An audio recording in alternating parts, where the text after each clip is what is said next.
record and we're going to share our screen. Okay, so today what I'm going to talk about is the impact that climate change is actually having on our children. So our topic today is, if the climate is changing, then so should we. But climate is changing faster than we are. So I think for the sake of our children, I think it's really absolutely incumbent on every human being to actually listen to this talk. And as children are at the moment, they need protection in different ways. You see, for example, from accidents, from agricultural policies, not only policies of the government, but also local policies of districts. They don't have enough places where they can play in various countries and cities. They have environmental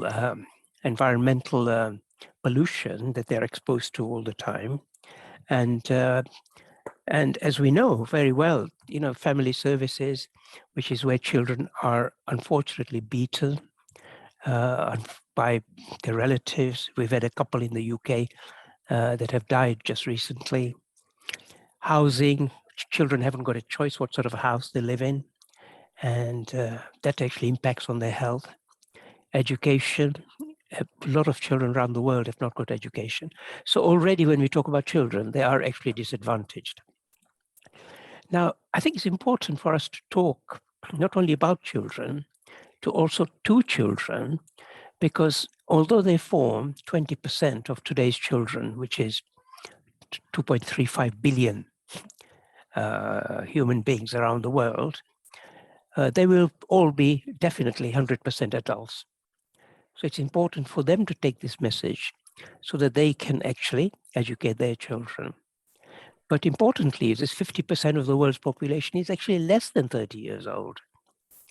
So you can imagine what sort of an impact this climate change issue is going to have on them, because they're going to be living longer than a lot of us around at the moment. The striking factor, however, is that the health burden of climate change will be on 88% of children that are less than 5 years old all over the world. And if we look at just the developing countries, then 99% of the health burden of climate change will be on the less than 5-year-olds. And just remember that the 10% of the gases that are produced around the world are from the innocent countries like Africa and some parts of Asia. So what's actually happened, and how will this climate change impact on children, and is already impacting on children? So let's get some factors right. First of all, temperatures have gone up by already 1.2 degrees from prior to the Industrial Revolution. And if left unchecked, by the end of the century, they'll go up to 3 to 5 degrees. Sea levels have risen. 50 centimeters is something that's expected in 100 years' time. So a lot of the countries will be underwater. Already we got 16 centimeters rise and creating coastal floods, etc. Cities and coasts flooding has led to internal migration, and not only internal migration, but migration to other countries as well. Children are affected seriously by the crops failing, because then leads to their starvation.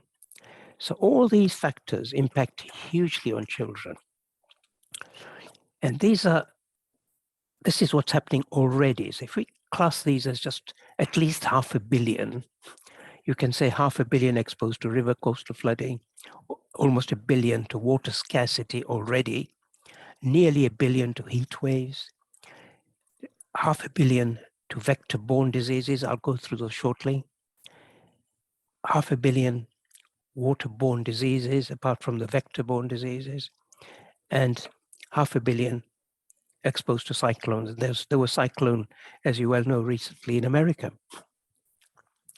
So in order to understand what I'm talking about, we've got to talk about planetary health. which basically is a study of what has happened as a result of us overexploiting our planet. And there are 9 planetary boundaries, and we're just talking about one planetary boundary, which is climate change, which I'll obviously talk in detail in a short time. But there's the biodiversity issue, where lots of species are dying. For example, bees are dying. There's a 35% decrease in bee population globally. So these bees are important in crop rotation and also in pollination. So that affects our crop yield. Just look at the soil. Soil degradation as a result of us overusing the soil, monocropping, that leads to a soil that is not fertile, not as fertile as it should be. And that infertile soil has got a less carbon capture capacity. Oceans are getting more acidified because more and more carbon dioxide is getting into the water and forming very, very mild carbonic acid, which has got an impact on killing fish and also the corals. And I'll show you a picture of corals shortly. So I'm just showing you 3 or 4 planetary boundaries, and you can see that climate change is already beyond safety, and yet the others are way beyond safety. So let's look at what's causing our problem of greenhouse gases. Basically, it's fossil fuels. It's coal and gas and oil. If children had a voice, then they would tell us all to shut up and stop production of this, because they have a right to fresh air, water, food, and shelter. And we are actually failing our children because we are carrying on with business as usual and not taking care of their future. So the greenhouse gases we're talking about, well, they are important because they do keep our Earth warm. So if I was to analogize and say, look, if there was one blanket here, yeah, it's fine, it's keeping us warm, because if that wasn't there, then our world would be actually 20 degrees minus. In other words, we'd be freezing all the time. But what greenhouse gases have done is they've created many more layers of blanket as a result of the heat being trapped. So heat coming from the sun hits the Earth, it's reflected back as infrared, and it hits the layer of greenhouse gases around the Earth and is reflected back. So that's what global warming is all about. The main gases are carbon dioxide, which comes largely from cars and industry, methane from both ends of the cow particularly, but largely from agriculture, and nitrous oxides, which are largely for industry. And there is another gas called ozone, which is formed in the lower layer of the Earth as a result of degradation and photochemical reactions of nitrous dioxide with light.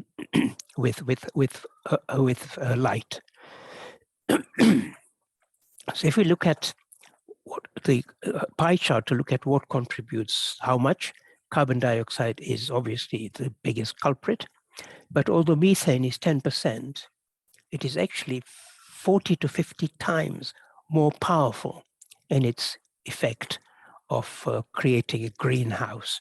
So you can imagine that, less methane is equivalent to a hell of a lot of carbon dioxide.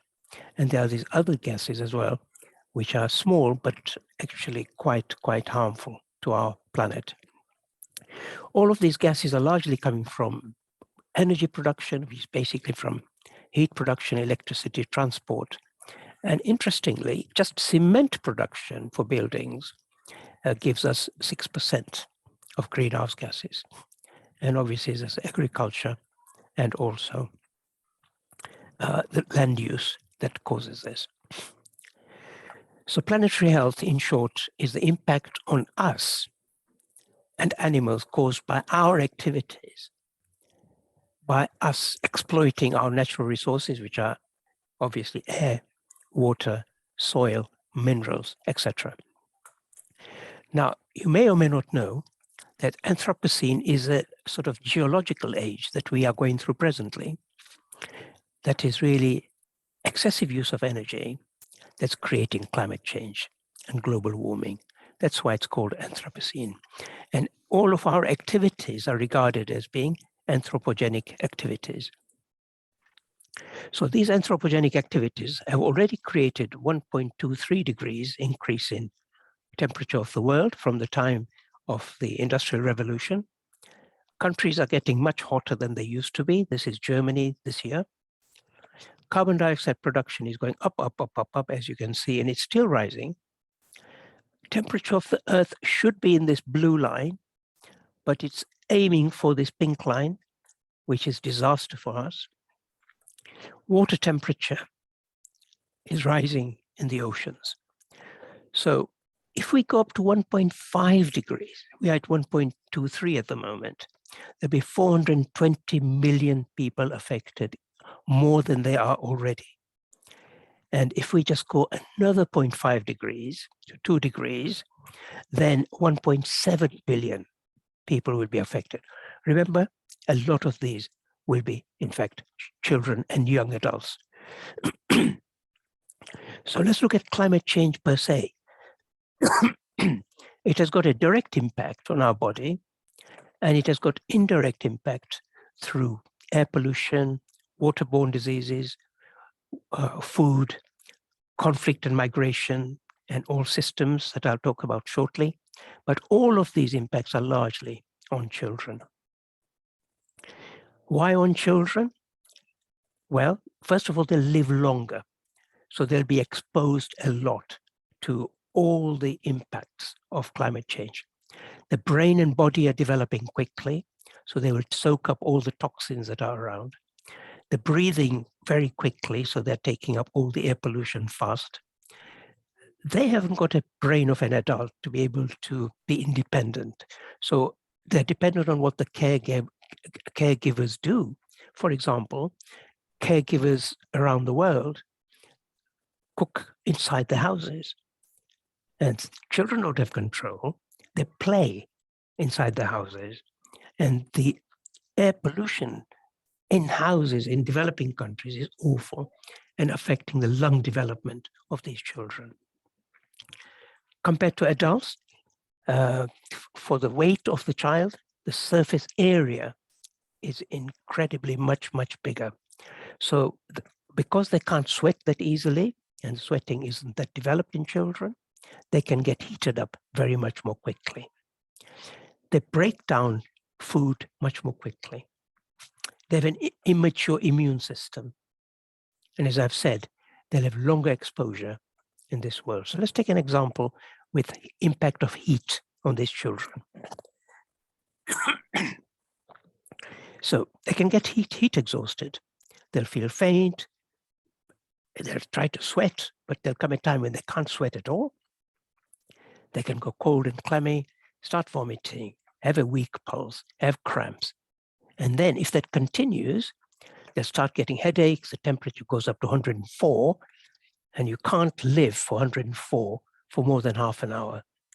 So more vomiting, and you will have some adaptation of the body by having a stronger, faster pulse, and then the child loses consciousness, and then you get organ failure, and the child dies.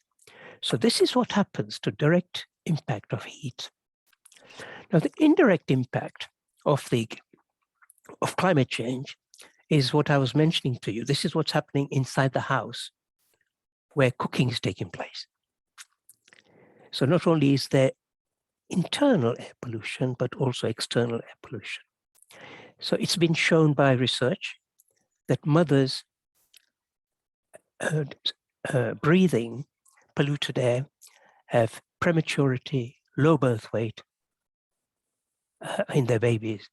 Babies die more, and they may even be malformed. But interestingly, I think, which is something I learned, was that when you breathe in something, it not only goes to your lungs, but it goes through the blood vessels to all parts of the body. So the children not only are affected with asthma, but their lungs develop slowly. Older people start getting strokes and lung cancers and diabetes. And in the elderly, not only will you get cancer, but also diabetes and also dementia. So future textbooks will be taking this into account rather than all the causes that are presently known. Again, looking at children, they're more vulnerable because they play around in water, in floods, etc. More cholera. 39 countries have got cholera endemic. In other words, it's there present as we speak. Children play around with stagnant water where you get mosquitoes. So dengue fever is occurring more and more in places that it was not there. And in America, Southwest America, we are actually getting dengue fever. So we're also getting a lot of Lyme disease, which is from ticks. So a lot of these children, because of their behavioral activities, are more prone to getting these diseases. Now, as a result of the fact that there'll be less food production and more fresh water required and is taken up by farming, for example, farming takes up 70% of fresh water globally. With the water that's being contaminated through floods, water that's contaminated through sewage, there'll be less and less fresh water for us to drink. You see, in the UK, in 10 to 15 years' time, there will be areas that are brown, that will have shortage of water. Globally, food shortage and famine will impact on children more because there's the heat, there's the droughts, there's the floods, the wildfires, which we've witnessed, soil loss and degradation I've talked about, sea level rising. That is impacting on their malnutrition and their growth. Not only that, but I don't know what happened in America recently. You may be aware, but certainly happened recently in Northumberland area, where electricity took nearly a week to come back. So what happens to all these children during the dark? It's winter time. When you have sewage around, particularly in developing countries, children drink this water, become seriously ill. Parents and children get separated because of fires, because of community disruption through floods, etc. And as more and more people become ill, not only from the direct effect, but also from indirect effect, all our health services will be overwhelmed, as indeed is happening in a lot of countries with the pandemic. So there's also a huge impact on our mental health, on the mental health of children. There's an increased incidence, 9 times increased incidence of mental disease, and also increased incidence of, particularly in adults, of suicides. And in children, you can imagine them being separated from their parents, and when they actually are then migrating, during migration, these children could well be trafficked, they could be sexually abused. So you can imagine the horrible torment that these children are going through. In 2021, mid-2021, there were 84 million people displaced around the world, either internally, such as in Bangladesh, going from the coast into the cities. And a lot of people had anxiety, post-traumatic stress, losing the school, which we don't even think about, losing the shelter, fact that they're traveling from A to B, they don't have food on the way, and a lot of other challenges that come along. For example, Madagascar itself, a lot of the rivers themselves have dried up because of heat, because the heat has completely dried up these rivers, and these children particularly are suffering in Madagascar. So what can we do? Well, governments can do things through various organizations, such as COP26 that was held recently, which I think was unfortunately a failure. Organizations such as schools and gurdwaras and mosques can look into this and go green. And certainly as individuals, we can do some things. So we can improve efficiency by having renewable energy. We can talk about things like I'm talking to you now, that there is an issue, guys, let's do something about it. The businesses can go green by using green energy, decrease water wastage by having, for example, less showers, sensor lighting in buildings, so that, or LED in buildings rather than normal bulbs. And from our point of view, the WASSUP point of view, World Against Single-Use Plastic, reduce and reuse plastic and recycle it. And you can also double print on paper and don't have window envelopes. And you can lobby the government and vote with your feet for those people who are not actually listening to what you're saying. One can decrease flying,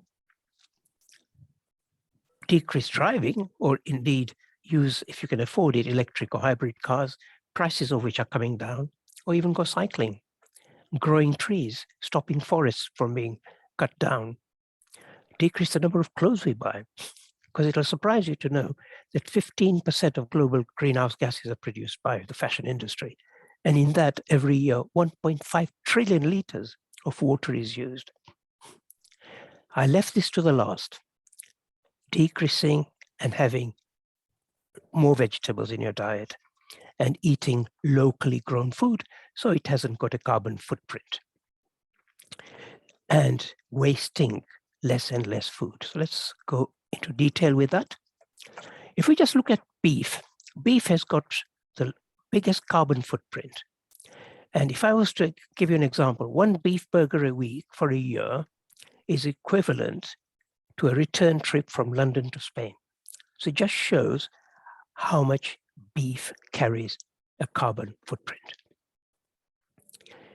The chickens in the UK, for example, are fed by soya. That soya comes from the Amazon. And that Amazon is where they grow soya. Amazon is there cleared up forests to make room for providing soya for us. So not only have the forests gone, which are important for the medications, important for not only for shade, but also for food, for also to decrease soil erosion, prevent flooding, all these things that happen by having a good forest, apart from the fact that it's the biggest carbon sink in the world.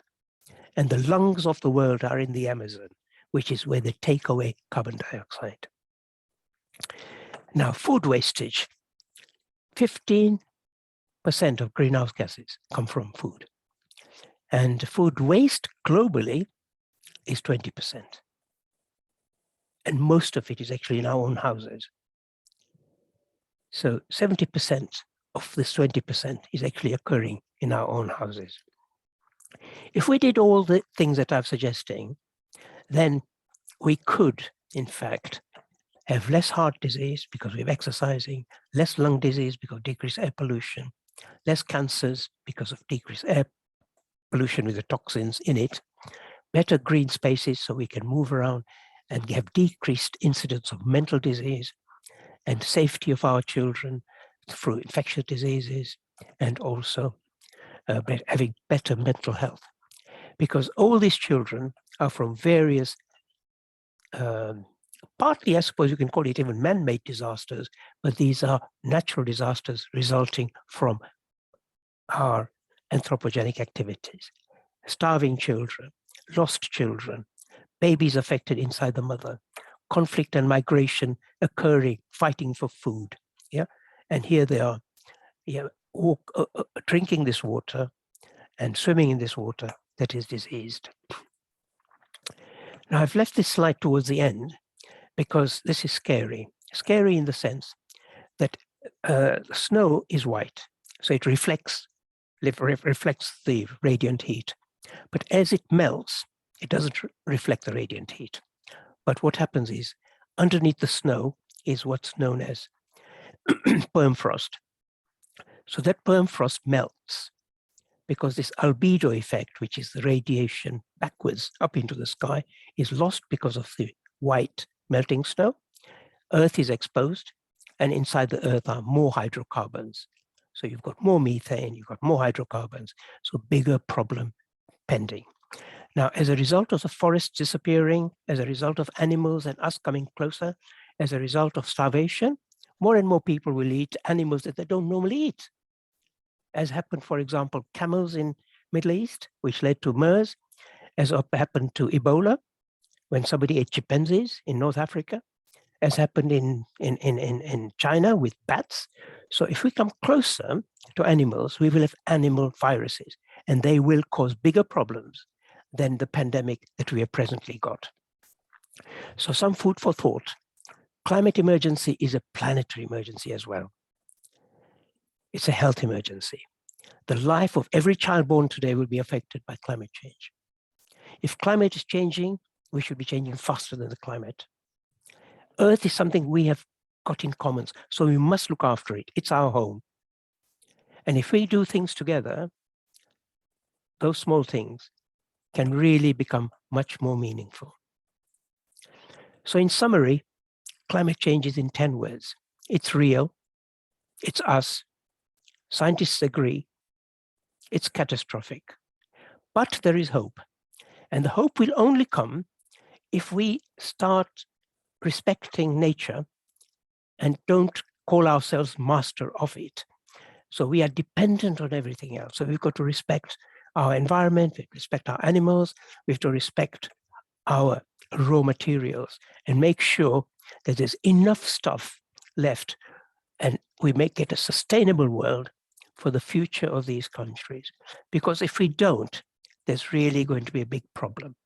But as this thing says here, that in some way, everything is becoming very, very volatile, complex, and ambiguous. But we still have ink in the pen to change the ending.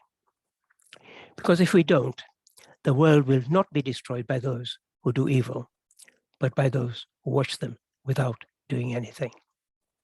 So thank you very much for listening. I will stop sharing at that point and we'll stop recording.